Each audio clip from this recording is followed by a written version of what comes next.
Welcome to On Your Own Terms. I'm Patty Talbot, and this is the place where we learn together what it takes to change the world on our own terms and in our own special way.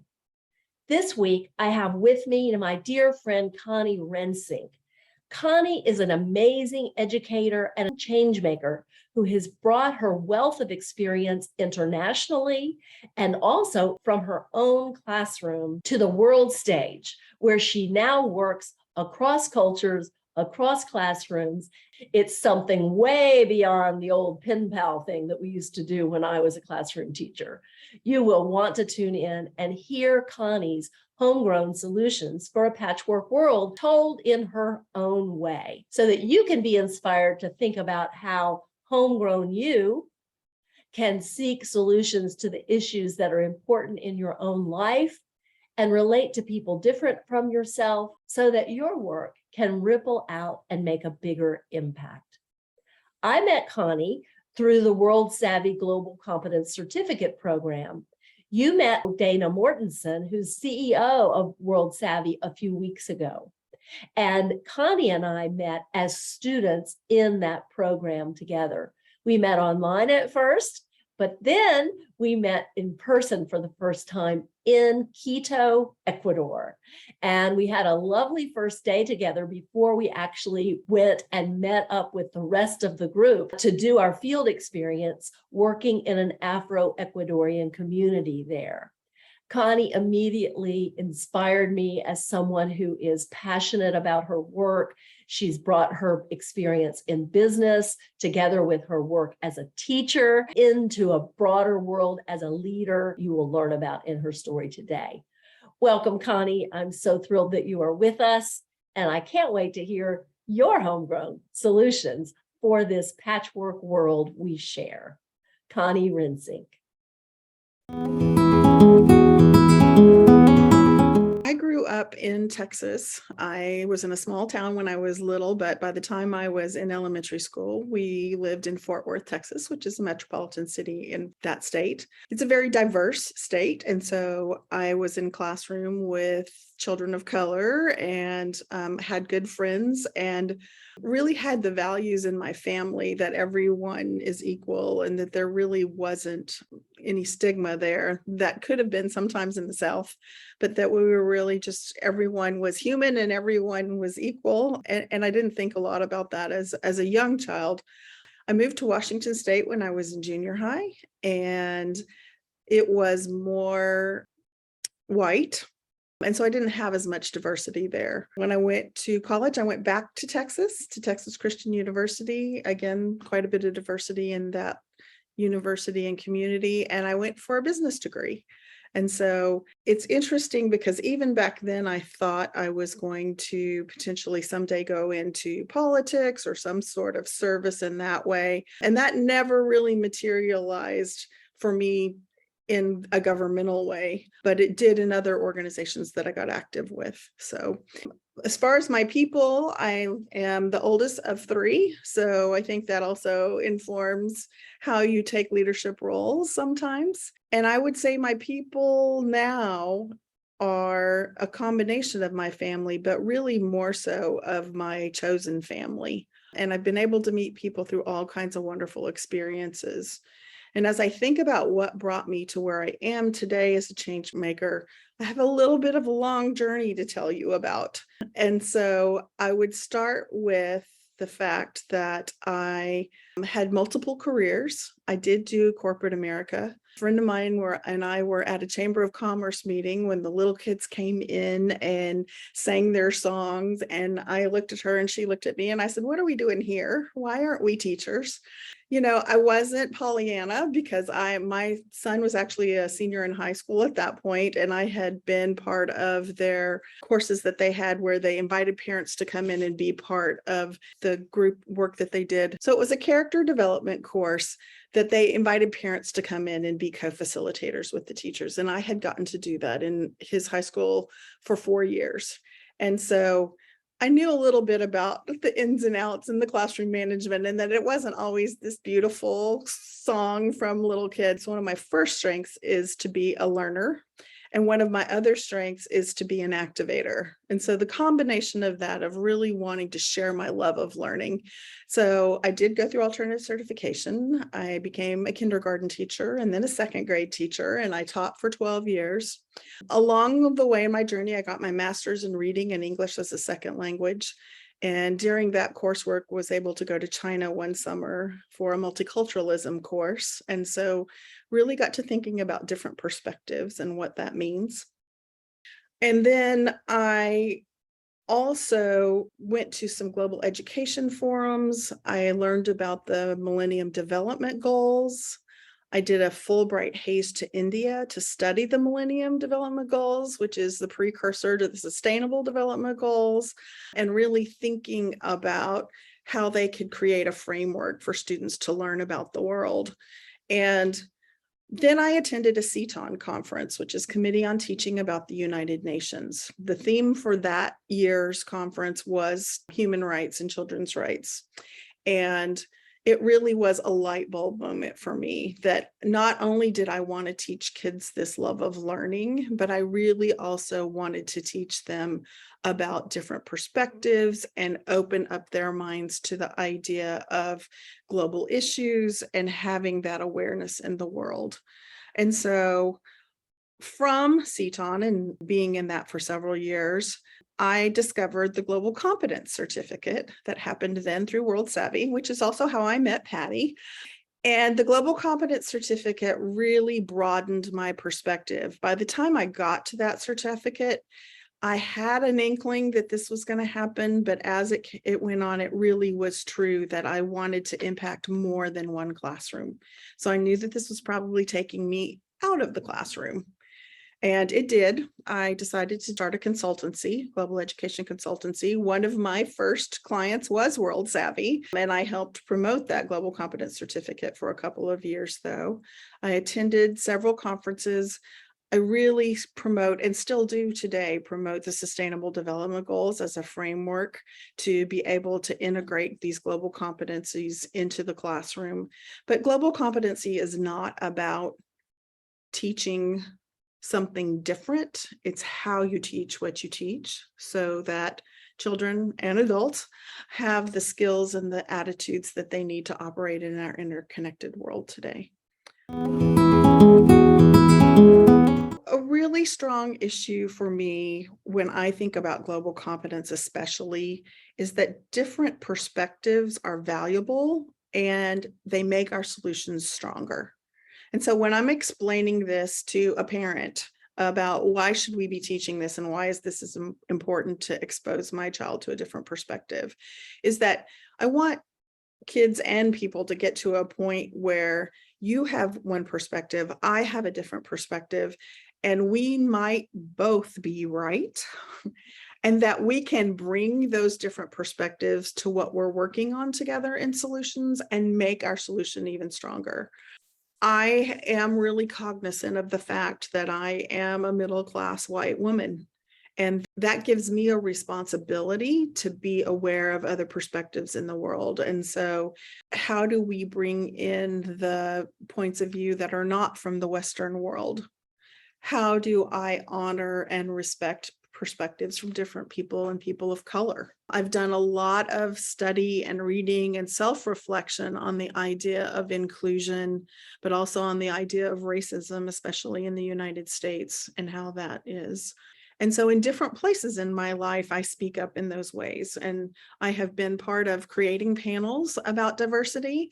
I have been part of, with the work that I do now with the International Education and Resources Network. One of the things that I love is we connect classes together, one class to another from across the world, to do projects online around the Sustainable Development Goals usually, but sometimes just generally around cultural understanding, because it is so critical that people build those one-on-one connections, because when you have that relationship with someone else from a different place, and I love it because there were a couple of classes that were working together, and one was in an African nation and another one was in Florida. And when Florida had the hurricanes come through, those African classrooms were reaching out to us and reaching out to those classrooms, worried about those people across the world and how are they doing. And so it really makes it personal. And when war happens in Ukraine and we have students in Ukraine, it really makes it personal to our network. And it really makes people think about how their actions where they live ripple and impact people across the world. I am part of an organization called DKG, that is an honor society for women educators. We have members in 17 countries across the world. And so I have had the opportunity to travel to South America. I went to Costa Rica and I went to Argentina for conferences there. I've also met other women who've come to the US to conferences here, but I serve on committees and I serve in planning work with them. And it really is wonderful to sit and listen. And I think that's just a critical point right there. I'm a person who listens a lot and then synthesizes, and I ask a lot of questions. And there are many times when I'm in a board meeting or somewhere else and I say, please tell me to be quiet if I'm speaking too much or I'm asking too many questions, because it's not usually that I'm talking too much, but I'm asking a lot of questions. I've also been told not to ever play cards because my face will read if I've got a question or I'm concerned. And then they stop and they ask me, what's going on? What are you thinking right there? But working with them has really given me the opportunity to think about what that looks like. Now, in IEARN, at the International Education and Resources Network, we, as I said, have over 140 countries where educators collaborate on these different projects, but we have about 26 centers that are formally organized as nonprofits or work with the departments of ministry, education ministry in their countries. And so talking with them, and really as we're developing projects and working together on projects about what is important to their students and what is important to their community. And sometimes for them, it's English language learning. And sometimes for them, it's about their students having the different perspectives from somewhere else, or presentation skills that isn't something that necessarily has been valued for them in the past. And for our American students or our American teachers, sometimes it's really thinking about the fact that being on time for a meeting is not as critical in that culture, because they're really thinking about relationship building. And if the meeting they were in ran long, they're not going to just stop because they have to run to another meeting, because it's the relationship piece that's really important to them. So it is broadening the mind and really thinking about how you can be respectful, but beyond respectful, but celebrating those differences and really playing to the strengths of each group. How do I hope that this work will ripple out and make things better? A ripple is an analogy that I use often. I love it when we get to connect with educators. IEARN USA just hosted an exchange between educators from 40 educators across the world. It was through the Department of State, and it was on digital citizenship. Well, digital citizenship is a relatively new concept internationally. And so many of these educators had not been informed about that. And we didn't just think about digital citizenship as beating cyberbullying and things like that. We looked at it as, who are you as a digital citizen? We looked at it about, how does the digital world impact your health, mentally, physically, emotionally? We looked at it about the security. Of course, we talked about that too. But then we also talked about, how can you use digital platforms to make a difference in the world? So it's a quite extended 10-week exchange. And what was really amazing and fascinating was their culminating project was to talk about how they were going to bring this learning back to their students and their learning community and their colleagues in their learning community. And the stories that we heard about how they planned to roll this out with their students. And the one I especially loved was a gentleman in Mexico, and he said that there were many elderly people in their community that were being scammed because they didn't know that that email was a fake email that was coming in. And so his project was to have his high school students learn about what they had learned about in our course, but then their final project was going to be to run a community event for the elderly with the high school students to inform them about what they needed to do to protect themselves online. It was just a perfect example of how I hope that the work that I do connecting people with each other, that the work I do in the education organization, DKG, that I'm part of, that it inspires that person with the information and the knowledge and the growth and perspectives that they receive to carry that forward, and that the ripples will go out into the world and not in a trite way, make it a better place. So if you are an educator, especially a woman educator, then I invite you to check out dkg.org, which is Delta Kappa Gamma. That is an honor society for women educators. We are in 17 different countries across the world. We have a chapter in nearly every state in the United States and then beyond. And so we're in Europe, we're in Latin America, we're in Japan. And so I really invite you to take a look at that organization and reach out to someone there if you are interested in our work. For the International Education and Resources Network, please go to iearn.org, and that's IEARN.org. We work with K-12 specifically. We have these projects that are both sponsored and then facilitated by teachers. And so they are usually doing their projects in their own classroom, and you can connect to do those online so that it's pretty easy to do. But we have a membership process, and I'm happy to help you get connected with us for that. If you are not an educator and you are interested in supporting our work, again, dkg.org or iearn.org, both of those places have places for you to make donations. But I'm also going to wrap up by saying, this is what I say about educators, but it's true about any adult. And what I really encourage you to do is to pursue some global experiences. And that doesn't mean that you have to leave your country where you are. That can mean that you read about things that are happening in the world. That can mean that you look at what the issues are locally that you care about, because that's the other thing that's important to me to think about, is that glocal idea. And glocal being that when there are issues that are happening with water in your community, there are issues that are happening with water across the world. And so don't just focus in on the issue right where you are, but you might look for the solutions or potential ideas in other places.